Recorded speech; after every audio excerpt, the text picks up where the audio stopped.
Welcome, Anew Health Solutions family. I am your host, Dr. Michelle Harris, and today I have some very special guests today.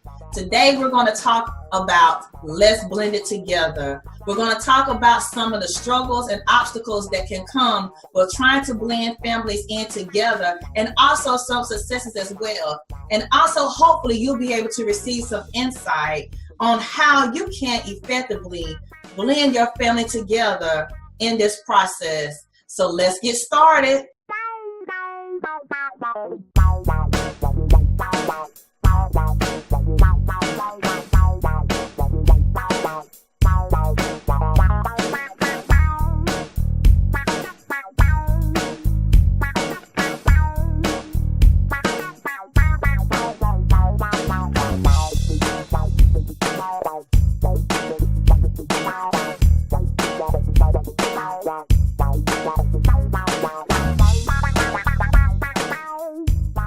Welcome to Anew Health Solutions, and this is our segment, Let's Blend It Together.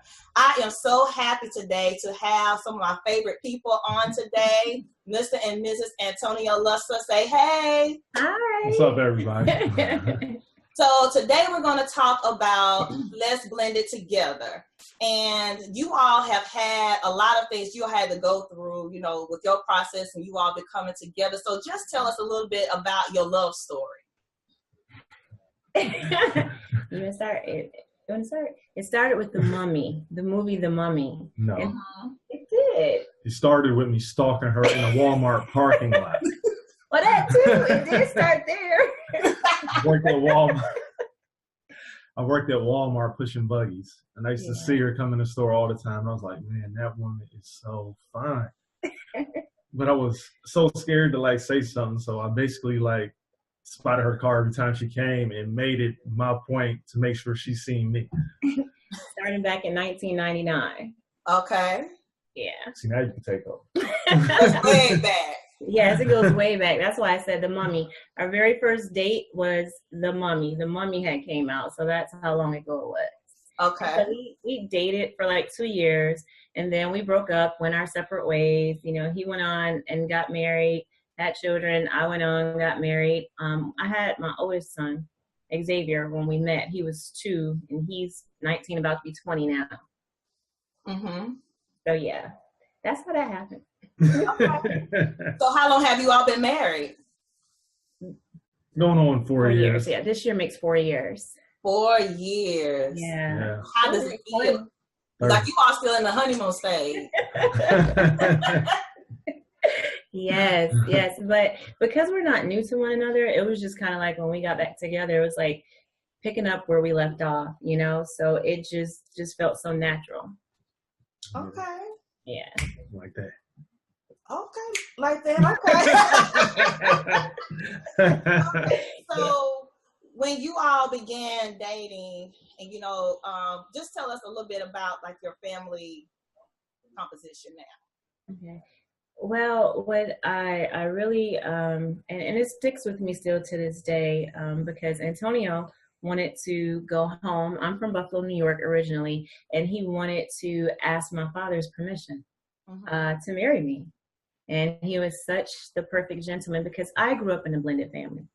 And so when I'm referring to my father, I'm talking about my stepdad, but step is not a term that we use growing up. And to this day, I still don't.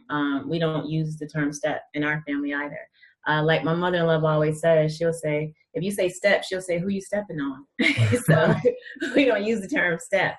And so he wanted to ask my dad permission to marry me.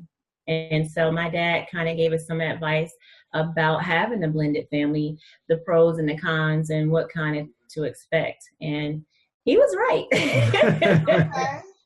So how was the process for you all? Well, for us, because you come in, you're so in love and you have this view or ideology of what you think your family life is going to be like. And not realizing that everyone else around you doesn't have that same view or that same picture that you do. And learning to pretty much focus and keep everything clear for your family from your perspective on how we chose to operate as a family and how we continue to operate as a family. So everybody wasn't on board with that, though. Okay. Yeah. So how was it for you, Antonio? As far as like the boys accepting me, that was easy. Xavier, he already knew me from being 2 and always being there. Hunt, he's such a little lovable kid. But, you know, Hunt's a little old man. So, of course, you know, he felt me out almost like he was Zay's age, but everything worked itself out. As far as the girls were concerned, my oldest, she's just like an older version of Hunt. So it was like real easy. Kia! You know, the love was there. And as far as the 2 here, the baby, same way, easy. And then the beginning, you know, Maya was kind of timid, but for the most part, the circle, us, that part was easy. Yeah. The only thing that makes it rough is the outside trying to come in, basically like the parents. It's like Marcus, Hunter's father, great, no problem with him. We go to the games together. Like yesterday, went shot pool as a family together. My oldest daughter, Ayana's mom, same way. Like she'll go back home to Buffalo and they'll hang out. Yeah. Like they're the best of friends. It's just my youngest 2's mother. There's a lot of bitterness, a lot of trying to manipulate the kids, and trying to be a roadblock. Mm-hmm. Almost like, you know, they say misery loves company, and it's like she's that. Right. Okay, so when did you all decide, because we're going to come back to that with dealing with, because you all have talked about a lot with dealing with the outside, you know, because basically you're having to bring in not with your own culture, but dealing with various cultures as well, you know, dealing with, you know, with the fathers and the mothers as well. But when did you all decide that, okay, well, this is a right time that we need to make the formal introduction? How was that process? How did you all come to that conclusion? No, I would say from the very beginning, I introduced Antonio to our boys. And of course, Xavier, he remembered, you know. Hunter is very loving, very outgoing, and he saw how I was and how comfortable I was with Antonio. And so that's how he was too. Very open, very receptive, because we're a very loving family. And so that's how he was. With our oldest daughter, it was so funny because Antonio, he was like, he flew me up to Buffalo to go meet her mom. And he was like, no, he wanted her to meet me from the very beginning because she was coming down to visit with us for the summer. And so he did that introduction there, and it went great. You know, she told me her expectations as far as, you know, being Ayana's mom, you know, what she expected, as far as having that open, honest communication with me, why that was important, why she was apprehensive about our relationship, and just wanted to get a feel for me and get to know me and me to get to know her. And I mean, it's been great, that relationship, for like the past almost 4 years now. Right. So when did you think, okay, well, this is the right time? Because I know, you know, as knowing you, you're not a type of person to say, okay, well, I'm just going to introduce, you know, make introductions to certain, you know, people. So when did you feel like, okay, this is the decision that I can make? Right. Probably like a month in before we met, before the boys and I met our middle daughter and youngest daughter, the 2 that's here in Charlotte. It was probably like a month in. Antonio was kind of apprehensive about how that was going to go over, only because of the apprehension coming from their mom. So it was just trying to figure out what would be the best time for that meeting.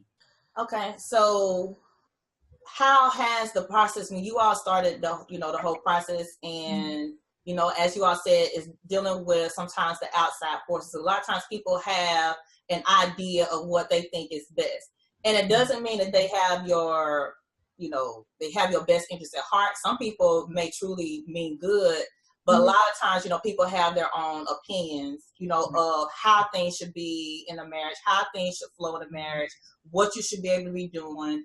And then you have to deal with, like you said, external forces of, other complicated relationships, things that may have happened in the past. So how are you all able to overcome those obstacles to be able to come together as one? A lot of prayer. And prayer. Honestly. Some more prayer. Some prayer some more after that. Communication. Praying and communicating with one another. We've learned that that's very important because it's easy to, if you don't communicate it, then your partner doesn't know or understand how you're feeling about a certain situation. And so that breeds resentment. Right. And so if you don't communicate with one another, instead of, going to your friends all the time and saying, do you know what happened? Or this was said, or that was said. But your spouse doesn't know that this is how you're feeling, or this is your thought process if you don't communicate that.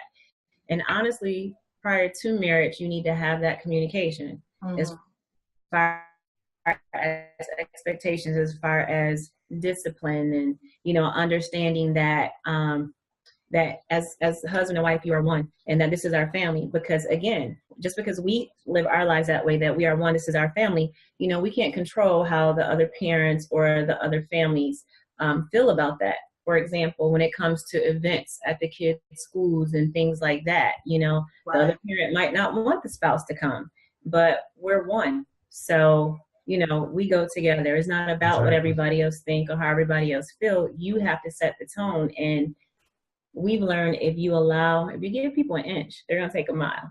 So if you don't, if you don't address things, 20 miles. So we learned that if you don't address things as they come, then they tend to explode and just kind of blow up. Right. And one thing that you said is very important is addressing things, and communication is also very, very, very important. And like you said, it's very important you have to be able to be one. And a lot of times when the time comes, and even just in marriage and relationships, period, when you're looking at people and other advice from other people, and what we have to realize is that you all have to come into your own. And it's going to be a growth process, and there's no book that's going to be able to tell you how to do it. You can look at, and I look at a lot of times people have hashtag relationship goals, hashtag and the third, but you need to have your own goals. Exactly. You know what they had to go through behind closed doors to be able to get to where they are. And a lot of times people look at what they think is picture perfect, but it may not be. But people had to go through various things to be able to get to that point. So what would you say have been some things that have been some roadblocks, and how did you all overcome them? Well, me, individually, like, I grew up in a home without a father. And, growing up like that, you want the best for your kids. And it's like I really had no male role model to tell me or teach me, like, what it was to be a man. So I grew up trying to figure it out all by myself. So there have been times where me and my wife have communicated, okay, this is how we're going to do things. But then sitting around by myself, like, I thought, how would my kids view me if I did things a certain way? Or I put a lot of pressure on myself. I had unrealistic expectations, and it was more so me trying to figure out what it was to be like a great father, and not so much doing things God's way, where it's like, okay, I have my queen right here. I need to put her up on the pedestal and work together as a team and let the pieces fall where they do. Right. So, like I said, communication is real big. It's huge. Like you said, there is no book. There's a lot of trial and error. Yeah. So your foundation definitely has to be in place and has to be strong. And you can't go on social media and look at a picture like they always seem so happy. Because everybody says that when they go on Facebook and see pictures of us, like, y'all look like y'all don't have a problem in the world. And I'm like, right. Well, you know what? And the thing about it is, we could have just had an argument, And one thing we don't do, we don't debate or argue in front of our children. Ever. And no, or anyone. And we could have just had a disagreement, and you walk in the house and you'll never know. Right. Or we'll go somewhere and you'll never know. Because we have plenty of times like that. Exactly. But then when we get back in the car, yeah, about what you said. Right. Like, this is not over. I'm gonna get you later. I'm Exactly. gonna handle this later. Yeah, it's like press pause. Pause. But I'm gonna remember the part I was on. Right. And that's one thing we don't do. Even like, say for example, if one of us sway from what we said we would do when it comes to our 5, because that's what we say, our 5. We don't, you have to make a conscious effort not to correct the other one in front of your children. That's huge, because little people know and they play on that stuff. You know, that's just children regardless. That's just what they do. So it's conversations that we have later, and we had to learn not to be accusatory in our conversations, not to use language like, well, you did this and you this or you that.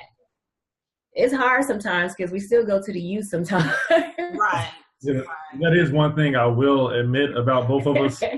We could have a big fallout about the way we deal with the kids as far as discipline or whatever. Mm-hmm. But we, like she said, we never do it in front of them. Mm-hmm. But we will go behind closed doors, have a moment to ourselves, and like really look ourselves in the mirror and be like, how could we have handled that situation better? Right. And both of us are big enough where we can admit to the other, okay, I shouldn't have did it that way. Maybe you were right. We work together. Right. It's not easy. And I will say, like, going on 4 years, we're just now feeling like we're really like getting it together as far as like teamwork. Hey, teamwork. It's like Jordan and Scottie Pippen, you know, it's just gotta, I'm a Kobe fan. He's a Jordan fan. I'm a Kobe fan now. Well, I was a Jordan fan too, so I was the Scottie Pippen, Chicago Bulls. I'm not with you on that. Sorry. Hey, you gotta respect the Lakers. Right.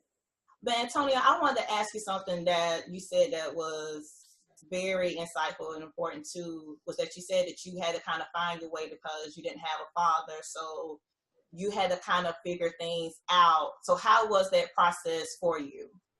Painful. Mm-hmm. Being honest, real painful. Mm-hmm. A lot of stress. And I honestly have to say, like, being with a woman like her and her relationship with God, I didn't necessarily have that. It was like I had faith, but I didn't have a relationship. Mm-hmm. And it's like praying a lot. Right. Praying a lot. Like really taking ownership that I didn't have before. And really like trusting my wife's viewpoint on how to handle certain things. Like she's real good with handling her business. So I'm kind of like, yeah, I'll do it tomorrow type of thing. But it's like, when you have a problem or you see a situation arouse and you need to like tackle it and jump on it right away instead of letting it fester. Right. We learned that the hard way. But it's, I learned to like pray and give a lot of things over to God instead of trying to like do everything myself. And once I started doing it, stuff started seeming a whole lot easier. It felt more natural. Right. It wasn't forced. And it was like, you can't be too hard on yourself. Right. A lot of trial and error. Yes. And the thing is, it's a continual process. Exactly. And a lot of times people think they go into a lot of ideas of what is going to be. And I can say I had admit that to myself. You know, I want to get married. I want to have this white picket fence, my little dolls, my little children. And this is how it's going to be. That's not reality. You know, because not at all. Two people that are coming together, and it's just not, it's not, you know, reality of what it is. It takes work. Like you all said, communication. You have to be able to trust your mate. You have to have that point wherein you are in it together and you're going to put the necessary work, getting your hands dirty. Like you said, Antonio, it's going to be some painful processes. You're going to go through some things, but once you continue to grow, so much growth comes out of you So it's not in vain that you go through certain situations or things, or, you know, thinking, well, okay, well, I went through this process and I didn't have a father, or, you know, Keith said you grew up, you know, in a blended family and things that went on there and things you had to go through. But everything has come around to help mature you as a person and to mature you all as a couple to grow and mature. So let's just talk about some successes that you all have had. What has been some things that has been a blessing, you know, with marriage and blending families and all of that? For us, I can honestly say, like, one of the things my dad said to us, my father passed away this year, April will be 2 years actually. So Antonio was able to ask my dad permission to marry me. And my dad just like loved that about him and had some respect about that for him. And one of the things he pointed out was that there will be times and moments where others will accuse you of favoritism, you know. And he was just basically saying that, you know, you can't get caught up in that, you know, on other people's viewpoints and things like that. One of the most profound happy moments for me was when the most, I won't necessarily say difficult, the relationship that I've had to work the hardest at is with our middle daughter. And to hear her say that one thing that she appreciates about me is she was like, here, you're always fair. She said, you're fair with all of us. She was like, you don't treat anyone better than the other. She was like, even with Xavier and Hunter and herself and Genesis and Ayana, she was like, you're fair with all of us. You treat us equal. And that's something that's hard to do. Right. You know, and it's not like I was trying to be fair or trying to be equal. I think what it was more or less growing up in a blended family and seeing some of those things and some of those times, because we did experience some of those things where it did seem like at times my father kind of favored my sister because my sister's his biological, but that's what you automatically think, that that's what's happening, that there's favoritism, not realizing as a child coming up that different children have different needs at that time and at that moment. And just by being available and listening, you know, so that made me feel really, really good to know that. You know, to hear her say that from a 10-year-old to say that. Right. Well, good. What about you?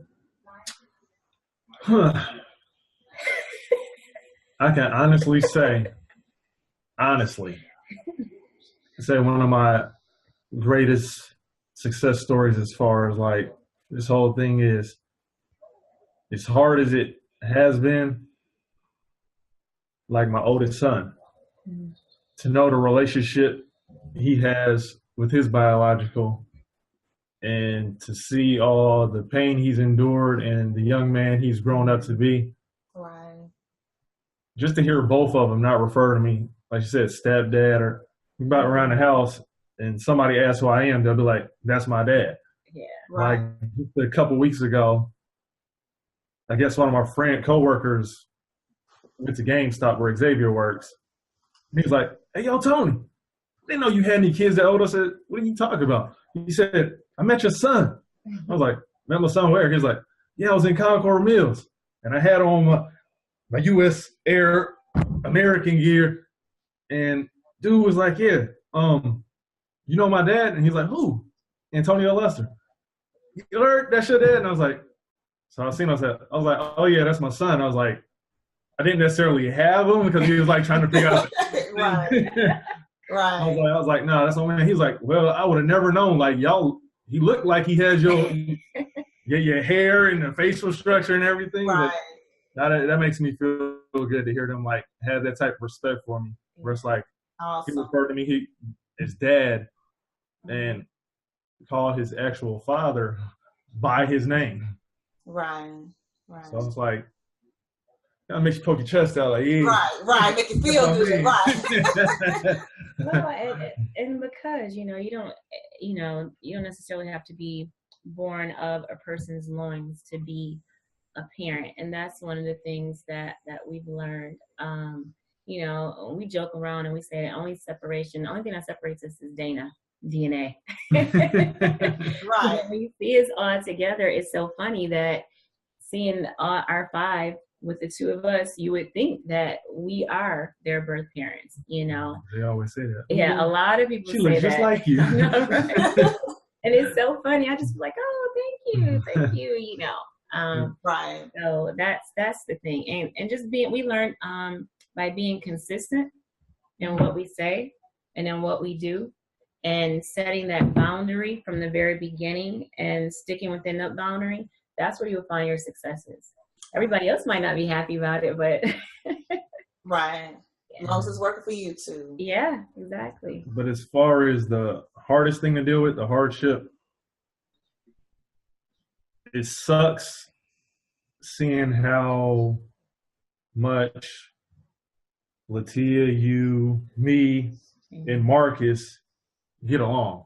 They can be all on the same page, can communicate, can share how we feel or how we handle the kids with certain things they might do as far as like stepping out of line. Like to not have that relationship with the youngest two mother, it's a burden. Right. And it's very annoying, and it makes a situation way more difficult than it should be. Mm-hmm. Like you would hope that parents' common goal would be like, okay, what's best for the kids? Right. And not so much what's best for me, like just being selfish.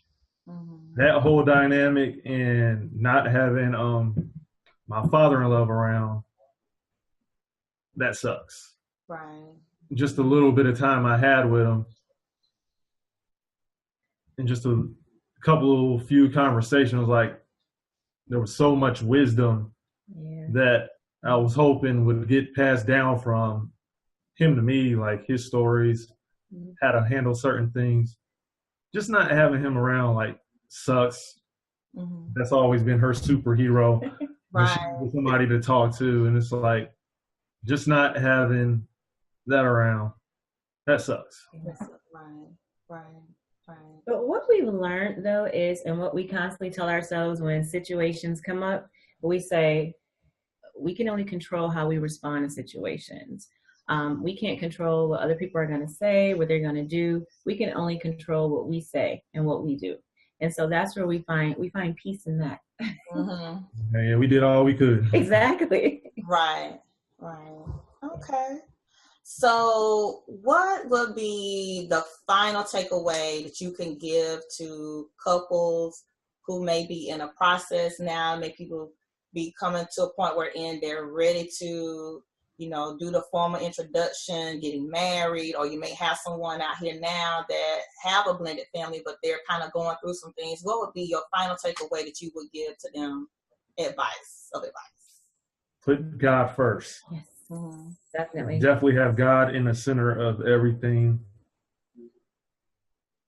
Right. You have to have a lot of trust between you. Mm-hmm. You can't go into it thinking like we talked about, oh, it's going to happen this way. Nah. You got to be able to roll with the punches. Yeah. And you can't get defeated. Nothing's going to come easy. If you have it easy, you better thank God. Right. But the outcome of what you want as opposed to what the other party wants, there's no telling how it's going to work out. But you and your spouse have to have each other's back. Yeah, definitely. You have to. Definitely. You have to stay strong. It's not going to be easy by any means. Okay. So don't go into it thinking that it will be. It won't. Yeah, and I would say pray. Like Antonio said, keep God first. Prayer, communication, love, and consistency. Even for those hard times and those hard battles when you're facing opposition, even, if the opposition is coming from, your little people or for the parents, of your little people, consistency. You have to be consistent and communicate, pray, and love. You gotta remember. Because, that it's worth it. It's worth it. The devil's going to do everything to get in between that and have y'all work against each other. Mm-hmm. Don't let them. Right. Yes. Well, I thank you all so much for your time. This was a great discussion, and I hope you all were able to take something away today. you know, being able to see that you can make and you can have that love story. It may not be perfect, but make your story your story. So I thank you all again, Mr. and Mrs. Luster. Nothing but continued blessings to you all. Thank you all for coming again. Thank you. Thank you, Dr. Harris. Thank you.